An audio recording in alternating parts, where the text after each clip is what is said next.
Настапи, резултати, спорт на К1, неделен преглед на домашните спортски случувања, репрезентативните настапи, резултати од меѓународните надпревари на домашните клубови.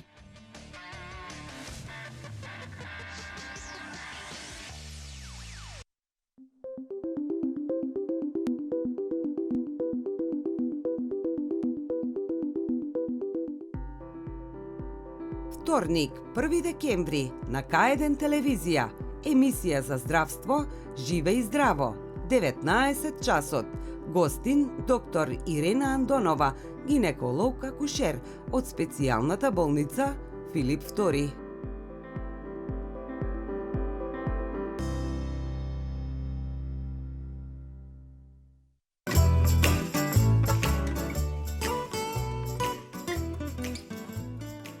Храната е задоволство за окото и мелем за душата.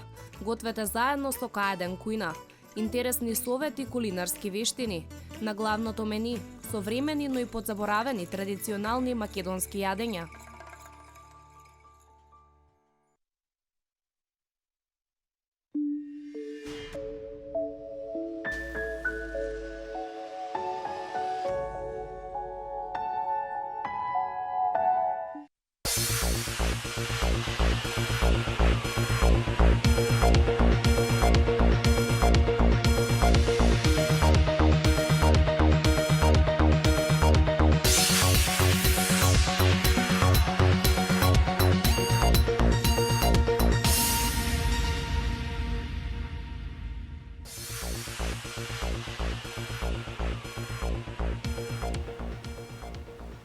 Централен дневник на регионалната К1. Добро вечер. Настаните кои го одбележа денот ги донесуваме веднаш по најавите. Гледајте не.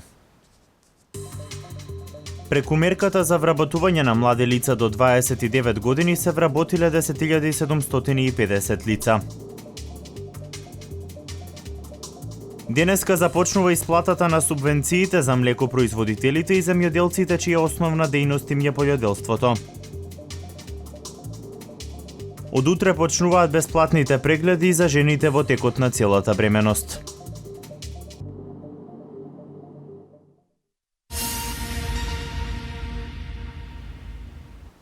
Преку мерката за вработување на млади лица до 29 години се вработиле 10.750 лица. Оваа мерка за вработување на млади лица ќе трае до средината на март следната година, изјави заменик министерот за труд и социјална политика Диме Спасов. Би сакал да истакнам дека овој проект на владата на Република Македонија во реализација, како што кажав, 1 година и 8 месеци. На ниво на Република Македонија досега си имаат вработено 10.750 млади лица во приватните компании, во околу 5.200 приватни компании во нашата држава. Самата бројка од 10.750 вработени млади лица до 29 години ни можеме да заклучиме дека преку оваа мерка се исполнуваат целите кои што сакавме да ги постигнеме, односно да ги зголемиме можностите за младите луѓе во Република Македонија побрзо да дојдат до посакуваното работно место во нашата држава, исто така да добијат шанса за редовна екзистенција, за редовни приходи, за редовно работно место. Ова мерка за вработување на млади лица продолжува да трае до средината на март 2016 година.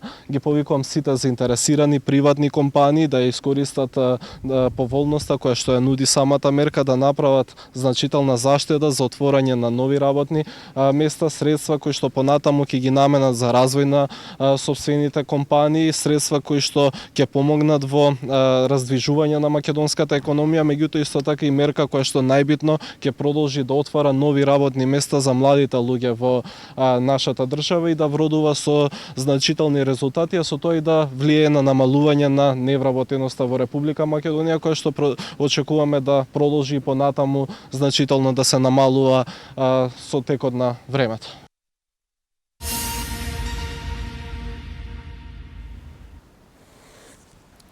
8,5 милиони евра во наредните 20 дена ќе легнат на 16.000 трансакцијски сметки на млекопроизводителите и земјоделците чија основна дејност им е пољоделството. Исплатата на субвенциите се одвива според планираната динамика, најави премиерот Никола Груевски. Денеска започнува исплатата на субвенциите за млекопроизводителите и земјоделците, чија основна дејност им е полјоделството. 8,5 милиони евра во наредните 20 на дена ќе легнат на 16.000 трансакцијски сметки. Ова вчера го објави премиерот Никола Груевски. Предпоставуваме некаде за околу 2,5-3 недели максимум би требало да се заврши таа следна тура. Се работи за нови 16.000 земјоделци кои што ќе добијат субвенции. 6.000 од нив се производители на млеко, 10.000 се од делот на полјоделството. Сите тие ќе примат субвенција некаде во вредност од околу 8,5 милиони евра. Исплатата на субвенциите на земјоделците и сточарите се исплаќа според планираната динамика или веднаш штом се комплетираат целосно апликациите на земјоделците, вели премиерот Груевски. За сега работите одат во добра насока, субвенциите се исплаќаат веднаш штом ќе се собери целата документација и ќе се потврдат сите законски постапки, така што задоволен сум од исплатата на субвенции. Околу 2100 земјоделци, млекопроизводители и полјоделци од Велес, Чашка и Градско се дел од оваа целна група, која во наредните 3 недели ќе ги добие субвенциите.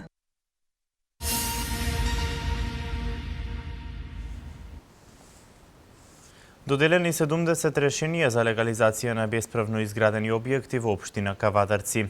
Во законскиот рок до локалната самоуправа биле поднесени 7249 барања за легализација, а досега вкупно 1560 барања се завршени. Општина Кавадарци работи на решавањето на проблемот со легализација на старите дивоградби до 2011 година, кои се третман на законот за легализација. Градоначалникот Александар Панов додели 70 решенија за легализација на бесправно изградени објекти на исто толку сопственици чии дивоградби се легализирани.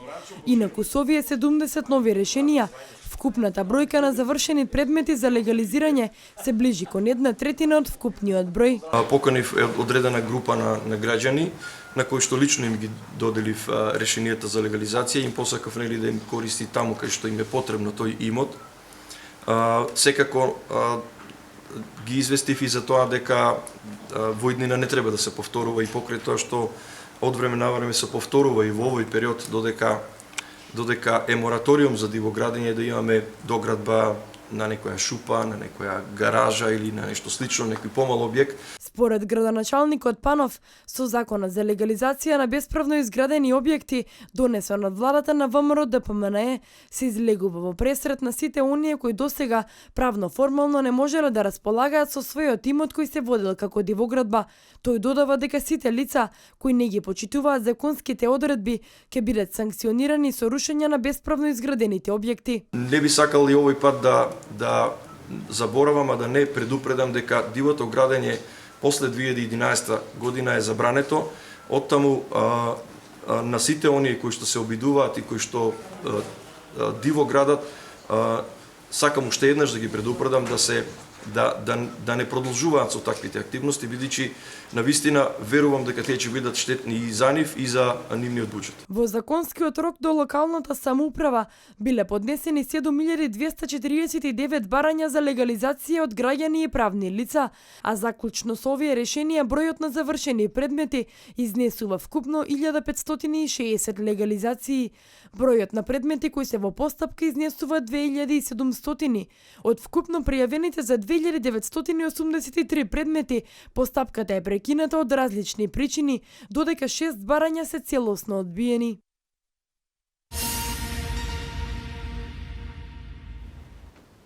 Ограбена адвокатска канцеларија во Велес. Кратците фатени на дело веднаш по грабежот. Пронајдени се алатите кои ги користеле, но и одземените 250.000 денари и девизи. Неуспешна завршница на двајца кратци кои биле фатени на дело по кражба на адвокатска канцеларија. Кражбата се случила во неделата во раните утрински часови во зграда на улицата Гоце Делчев. 52 годишниот ВТ и 46 годишниот ЈК насилно ја отклучиле влезната блиндор врата од адвокатската канцеларија, а потоа го отвориле и металниот сеф, од каде одзеле околу 250.000 денари и девизи. Осомничените ноќта на 29 ноември со подесен клуч влегле во адвокатската канцеларија, со подесен клуч ја отвориле влезната блиндор врата. Откако влегле внатре, со подесен алат го отвориле металниот сеф и од истиот одзеле повеќе банкноти, односно одзеле околу 3650 евра, 480 долари, 9450 денари и други предмети. Потоа повторно со подесен клуч ја затвориле влезната блиндор врата и го напуштиле лице местото. Веднаш по напуштање на местото на грабежот, осумничените биле забележени од редовна полициска контрола. Кратко потоа, кратците биле фатени во обид за бегство. На местото каде еден од разбойниците се криел, пронајдени се користените алати за кражба, но и одземените банкноти од адвокатската канцеларија. При лишувањето од слобода, при прегледот кај нив пронајдени се повеќе клучеви, подесни клучеви, односно калаузи. Потоа пронајдени се капи, фантомки за маскирање, ракавици, како и подесен алат за разбивање, како хебла и метална цевка.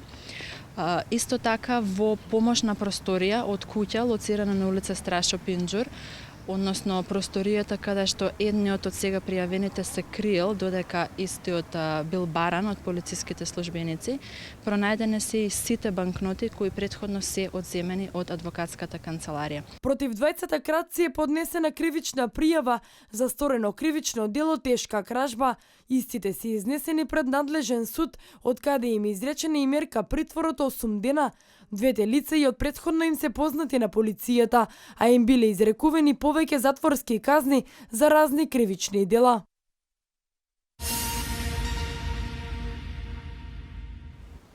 Во текот на денешниот ден уште еден обид за грабеж на златара во центарот на Велес. Со закана од нож, разбойникот вработениот побарал да му се даде злато и пари. За среќа вработениот постапил храбро и го испрскал крадецот со спреј солзавец во очи. Веднаш потоа тој се дал во бегство, но по брзата интервенција на полицијата бил пронајден и лишен од слобода во градскиот парк. Според информациите од секторот за внатрешни работи Велес се работи на целосно расчистување на случајот.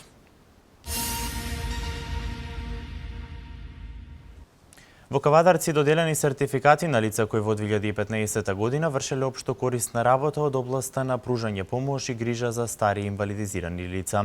За општо корисната работа ангажираните лица добивале надоместок од 6200 денари.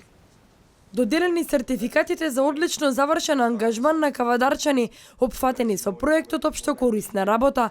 Во 2015 година со програмата биле ангажирани 6 невработени лица, евидентирани во Агенцијата за вработување од најмалку 1 година.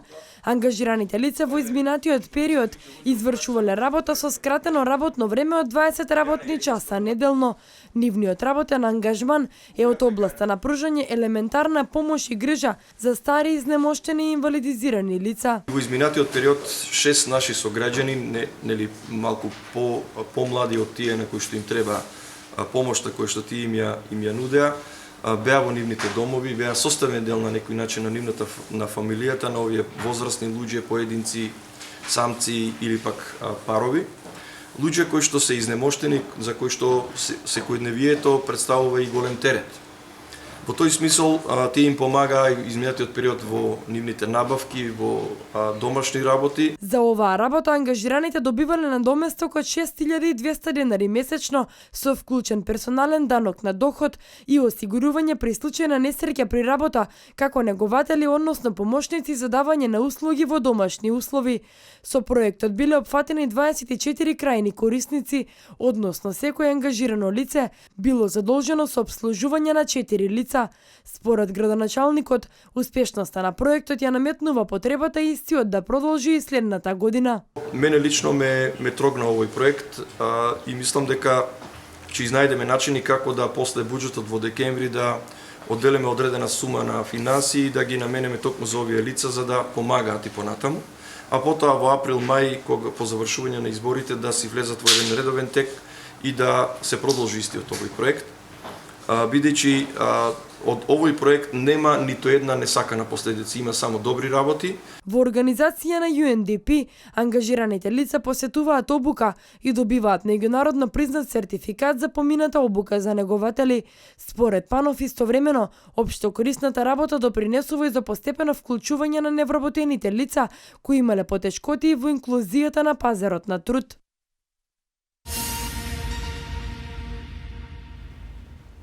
Викендов во збратимениот град Самобор од Република Хрватска свечено беше откриена надписната плоча на мостот кој го носи името на Велес.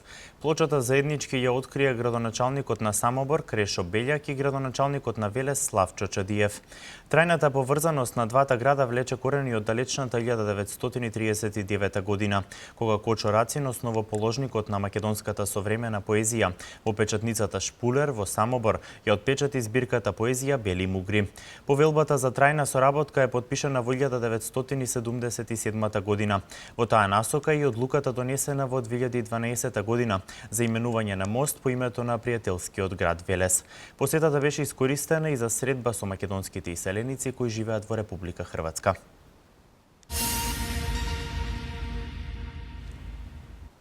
Од утре бремените жени ќе добиваат бесплатни прегледи. Овие прегледи Министерството за здравство ги воведува со цел да се намали смртноста кај доенчињата и мајки. Со оваа мерка се очекува да се зголеми бројот на трудниците и донесувањето на свет здрав плод.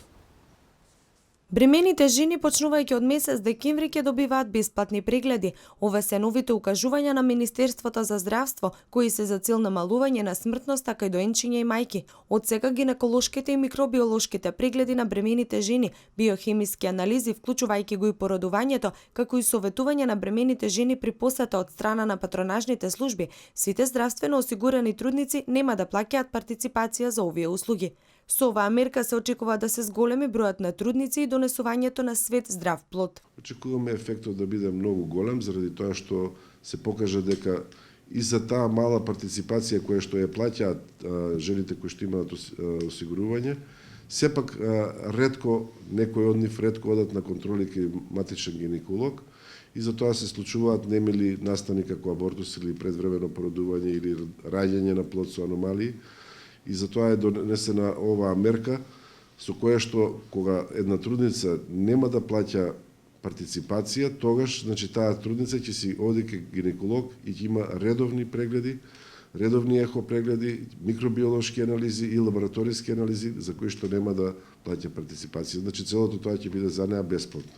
Но грижата не треба да биде само во текот на бременоста, туку и пред самиот чин на започнување на бременост, потенцира доктор Василев. Ако некоја жена планира да има бременост, тогаш најмалку 3 месеци пред да остане бремена да се консултира со својот гинеколог, да немаат некои проблеми, да не има некој појачен секрет, односно така наречено бело прање, да се земат брисови контролни, да биде се во ред и тогаш бремената да почне со процесот, односно со зачнување, односно да остане бремена. Ние препорачуваме и 3 месеци пред да остане бремена жената да прима и фолна киселина. Статистиката покажува дека во Велес, односно Велешкото породилиште, на годишно ниво има 800 новороденчиња, но со оглед на тоа дека голем број од трудниците се породуваат надвор од Велес, бројот на новороденчиња сепак е поголем, потенцира доктор Василев.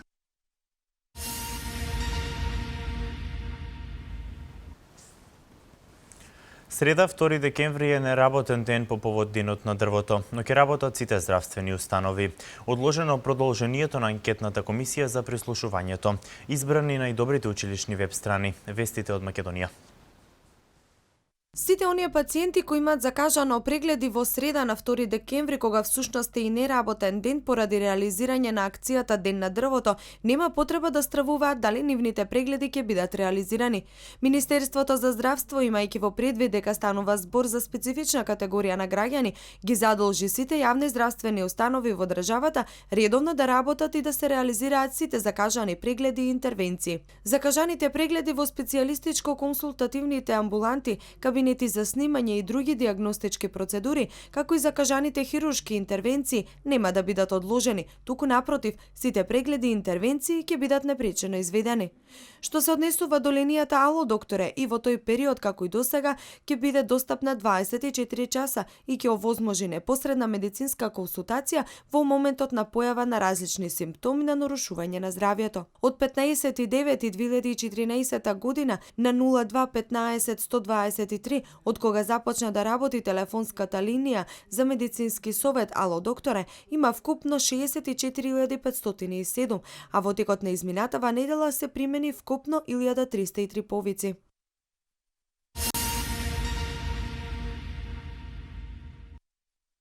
17 училишта, од кои 10 средни и 7 основни, се пријавиле на јавниот повик на Министерството за образование и наука за избор на најдобра веб страница за учебната 2014-2015 година.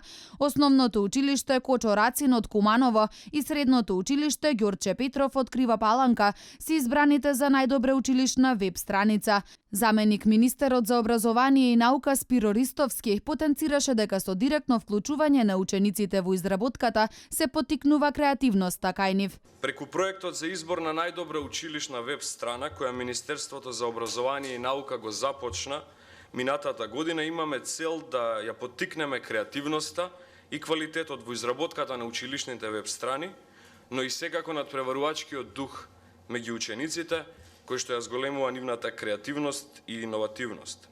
За рангирањето на најдобрите пријави и избор на најдобра веб страна одлучуваше стручна комисија, составена од представници на Министерството за образование и наука, Министерството за информатичко општество и администрација, Бирото за развој на образование, како и Факултетот за информатички науки и компјутерско инженерство при Универзитет Свети Кирил и Методи. Училиштата кои беа избрани за најдобри ќе добијат интерактивна табла.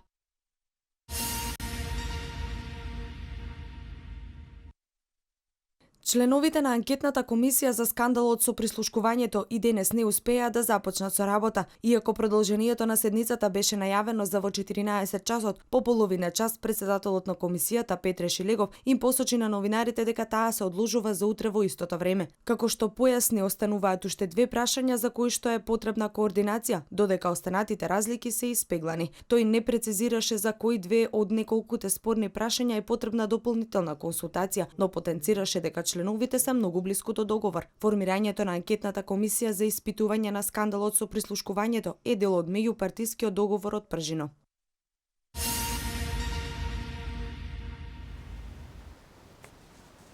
Турција ќе добие финансиска помош во износ од 3 милиарди евра од Европската унија за справување со проблемот на бегалците.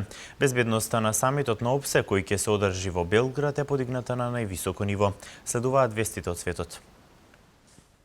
Европската унија и Турција постигнаа договор на вчерашниот самит во Брисел посветен на мигрантската криза. Според планот, Анкара ќе добие 3 милиарди евра за потребите на бегалците кои се сместени во камповите, а обврска на Турција ќе биде да го спречи илегалното преминување на бегалците кон земјите на Унијата. Ова го соопштија председателот на Европскиот совет Доналд Туск, првиот човек на Европската комисија Жан-Клод Јункер и турскиот премиер Ахмед Давутоглу на пресконференција веднаш по завршувањето на самитот. Јункер додаде дека ќе се подготви план за дел од бегалците кои сега се наоѓаат на територијата на Турција да се прераспределат на територијата на Европската унија. Како што беше споменато на пресконференцијата, се очекува во текот на идната година турците да добијат безвизен режим со Унијата.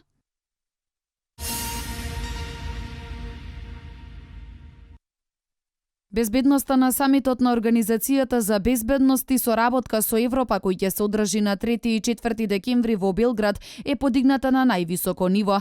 Над 7000 полицајци, агенти од САД и Русија ќе бидат задолжени за тоа. Американскиот државен секретар Џон Кери и шефот на руската дипломатија Сергеј Лавров во Србија ќе пристигнат со свое обезбедување. Овие мерки се превземаат поради тоа што состанокот се одржува во време на зајакнати терористички напади и влошени односи помеѓу некои земји во светот. Инаку учеството на самитот го потврди околу 70 држави и околу 40 министри за надворешни работи.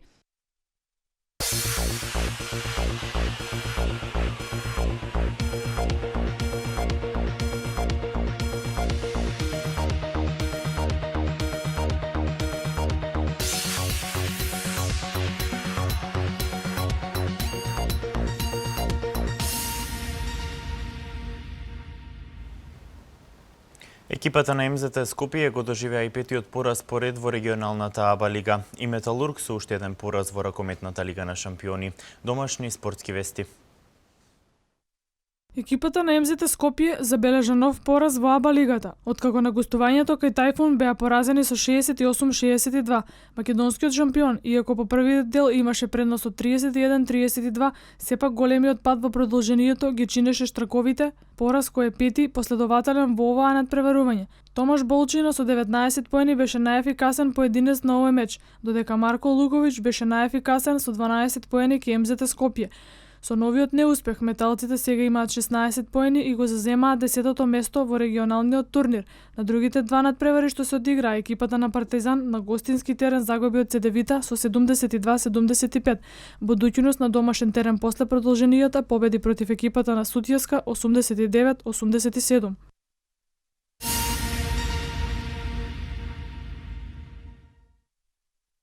Металург го заврши настапот во Лигата на шампионите пред својата публика со уште еден минимален пораз од дански Скиен, овој пат со 24-25. Металурзите до последната секунда беа во игра против фаворитот во групата, кој со оваа победа го осигура местото во баражот за пласман во следната фаза од Лигата на шампионите. Но како и на првиот меч со Скиен во Данска, избраниците на Лино Червар и во овој меч пред својата публика немаа среќа во финишот и не го реализираа последниот напад за реми. Во текот на целиот меч, металурзите беа достоен противник и не му дозволија на Скиен лесно да дојде до посекуваниот триумф. Најефикасен кај Металург беше Јанко Божовиќ со 8 погодоци. Во тимот на Скер, Ласе Микелсен беше прв стрелец со 6 гола. Металурзите се наоѓаат на последното 6-то место на табелата во групата Д. На другите надпревари што беа одиграни, Барселона на Кире Лазаров останува на првата позиција во групата од Лигата на шампионите, победливиот триумф од 36-28 на гостувањето кај Колдинг. Лазаров беше втор најдобар стрелец со 7 гола од 11 обиди, додека поефикасен од него беше само Жалус, кој на крајот реализираше 9 гола. Баја Маре загуби на домашен терен од Елверум со 24-29, додека Монпеје на домашен паркет одигра само 29-29 против екипата на Пик Зегет.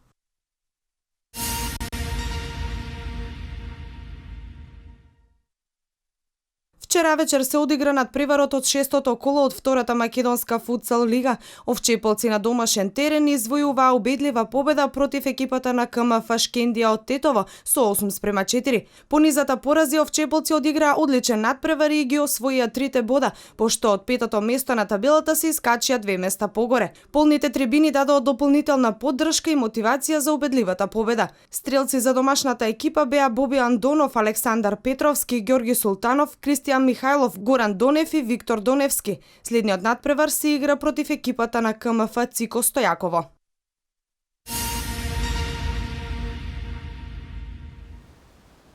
Екипата на Филаделфија го израмни неславниот НБА рекорд, одиграни надпревари во најсилните европски првенства.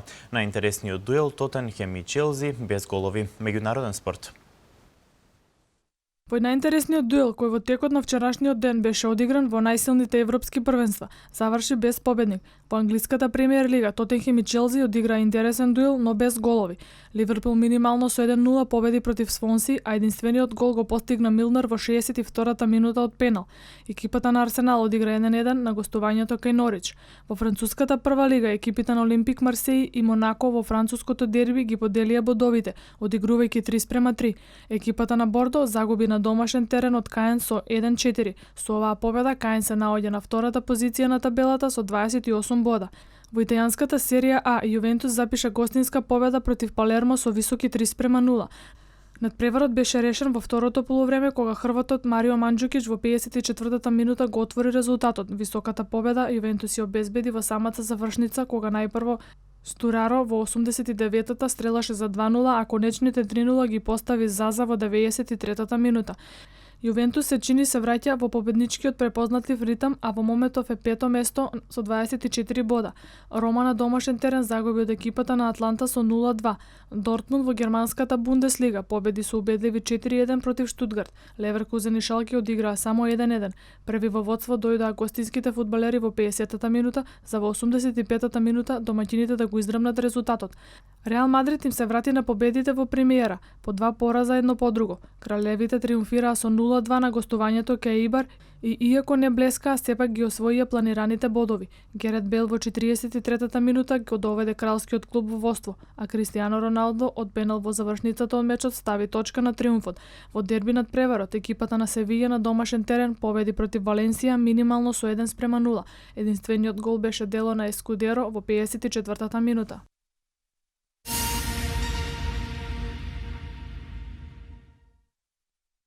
Во изминатата ноќ беа одиграни надпревари во НБА лигата. Кошаркарите на Филаделфија го издрмнија најлошиот старт во историјата на НБА лигата. Тие го загубија и 18-тиот надпревар од стартот на сезоната. Филаделфија исто така е апсолутен рекордер според бројот на последователни порази. Вкупно 28 од финишот на минатата и почетокот на оваа сезона во НБА лигата. Тие загубија на гостински терен кај Мемфис со 84-92. Холи Томсон постигна 12 поени кај гостите, додека кај домаќините најефикасен беше Мајкл Конли со 20 поени.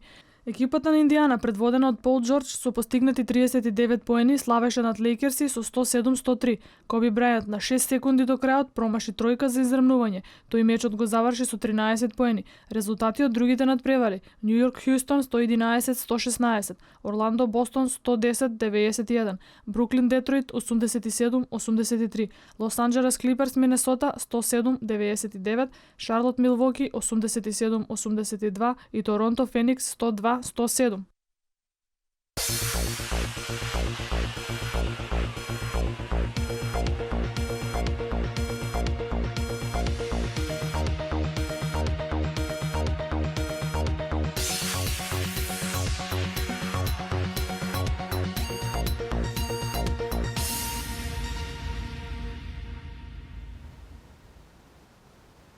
Облачно време и слаб до умерен северозападен ветер имавме денес. Слично време не очекува и утре. Еве ги деталите.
Ова беше последната информација за денес. Веднаш по завршување на дневникот не заборавајте да ја погледнете спортската емисија Спортски преглед. Пријатна вечер со програмата на К1.